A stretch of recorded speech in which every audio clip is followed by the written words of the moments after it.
wouldn't be LA without Mexicans, but yo, it wouldn't be LA without Tongaland. Know where you're at, show respect to the tribe whose lands on which you stand. Shout out my relatives, showing pride with no tribal ID. We're erased through paperwork and false history. Attempts to erase the ancestors were done so violently, it's been expressed. Americans will become the new Native American. This prophecy comes to fruition as Michigan, all wrong, marching with torches while bitching about their history being revoked. Now where have I heard that story before? They got the cops on their side as they act in hate and violence. When it's natives in prayer, cops shooting, mace yelling, remain silent. America intended for their laws to be one-sided. Tears rolling down my cheeks as we endure injustice in these streets. The privileged don't know our pain as they take and voice their ways. Tears rolling down my cheeks as we endure injustice in these streets. The privileged don't know our pain as they take and voice their ways. Try to remove our voices, children of rights, then wonder why we resist. On our own land, it's a struggle to exist. We get ignored, disrespected, and dismissed.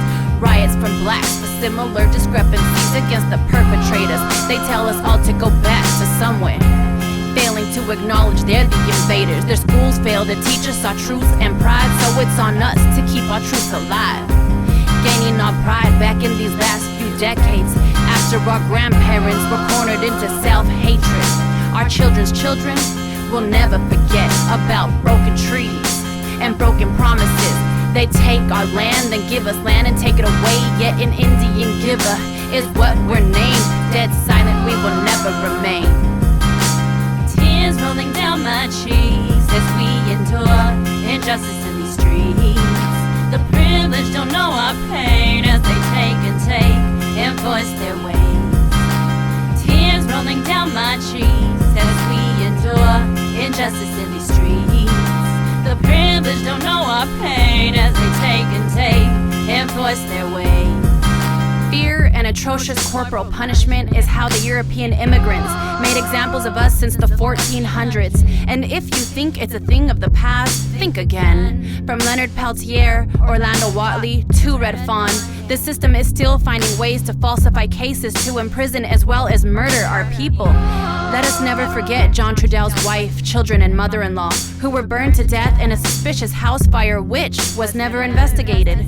John T. Williams, a wood carver who was walking down the street carving a piece of wood, was shot 4 times by Seattle's police officer Burke. Alan Locke shot 5 times by Officer Mayrose in Rapid City. Neil Stonechild, Rodney Nastis, and Lawrence Wegner, who were individually abandoned in the outskirts of Saskatoon, Saskatchewan, Canada by Saskatoon police and left to freeze to death. Renee Davis, who was contemplating suicide, held an empty gun in one hand and a magazine clip in the other.